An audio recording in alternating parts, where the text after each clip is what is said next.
دین vibes, دین کی آواز۔ تو بھائی اٹکے ہوئے کاموں کے لیے عمل نبی علیہ السلام کے مبارک زبان سے ابو داؤد شریف کی روایت ہے۔ نبی علیہ السلام نے فرمایا، جو مومن صبح و شام 7 مرتبہ اس دعا کو پڑھے گا، اللہ تعالیٰ اس کے ہر ادھورے کام کو پورا فرما دے گا۔ تو دوست احباب شکوے کرتے ہیں جی ہمارے کام پورے نہیں ہوتے، اٹک جاتے ہیں،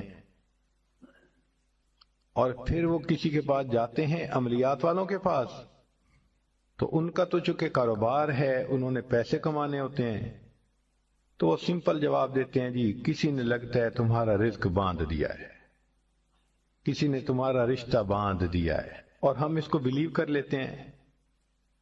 بھائی اللہ کسی کو دینا چاہے تو کون اس کو باندھ سکتا ہے؟ کیوں کسی کو چھوٹا خدا بناتے ہو؟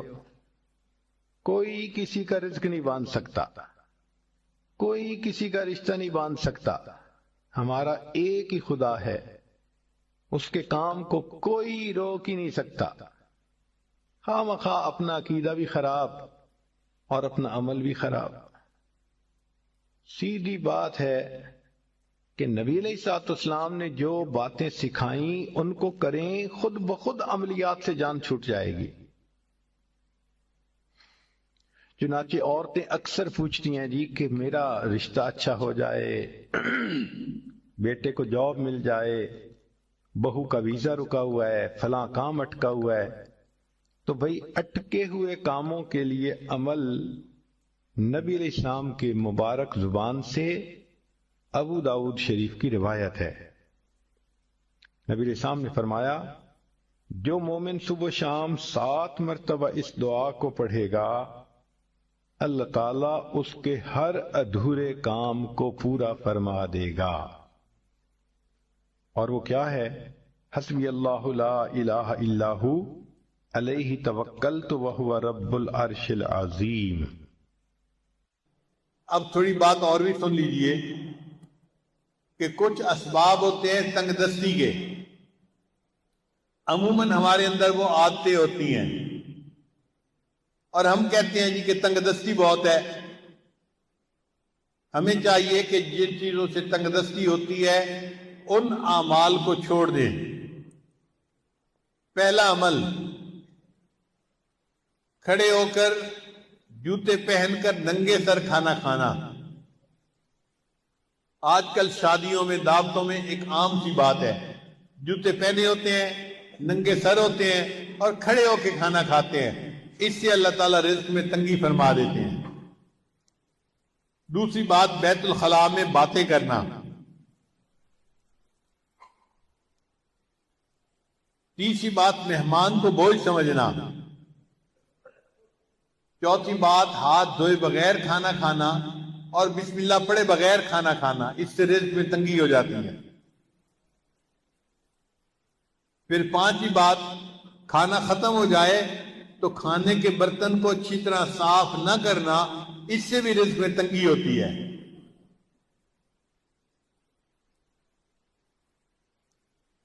پھر چھٹی بات، مسجد میں دنیا کی باتیں کرنا۔ پھر ساتویں بات، مانگنے والے فقیر کو جھڑکنا۔ بھئی آپ کے پاس کچھ نہیں ہے دینے کے لیے تو محبت سے اس کو کہہ دے کہ بھائی آگے چلے جاؤ، جھڑکی نہ دیں۔ کئی لوگ اس فقیر غریب سمجھتے ہوئے اس کو جھڑکنا شروع کر دیتے ہیں، تجھے کہا نہیں، تو نے سنا نہیں، جاتا کیوں نہیں؟ تو فقیر کو جھڑکنے سے خود بندہ رزق کی تنگی میں مبتلا ہو جاتا ہے۔ پھر ساتواں عمل، مغرب کے بعد بلا عذر کے سو جانا۔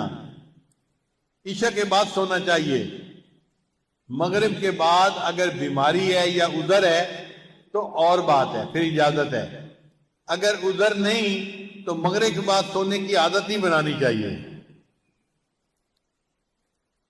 پھر 10واں عمل جس سے رزق تنگ ہو جاتا ہے، بغیر عذر کے نماز قضا کر دینا۔ فجر نہیں پڑھتے، ظہر نہیں پڑھتے، عصر نہیں پڑھتے، مغرب نہیں پڑھتے، باتوں میں لگے رہے، نماز قضا ہو گئی۔ پھر 11واں عمل جس سے رزق میں تنگی آتی ہے، جھوٹ بولنا۔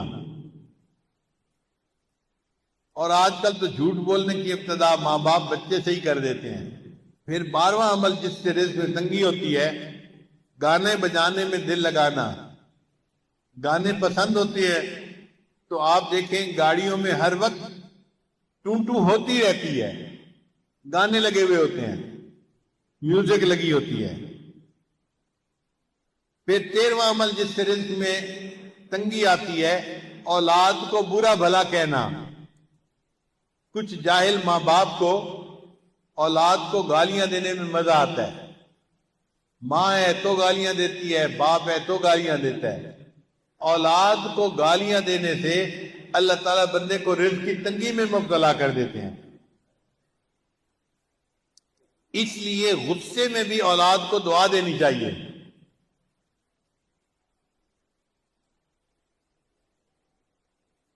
چنانچہ ایک صاحب اپنا واقعہ سنانے لگے کہ میں بہت شرارتی تھا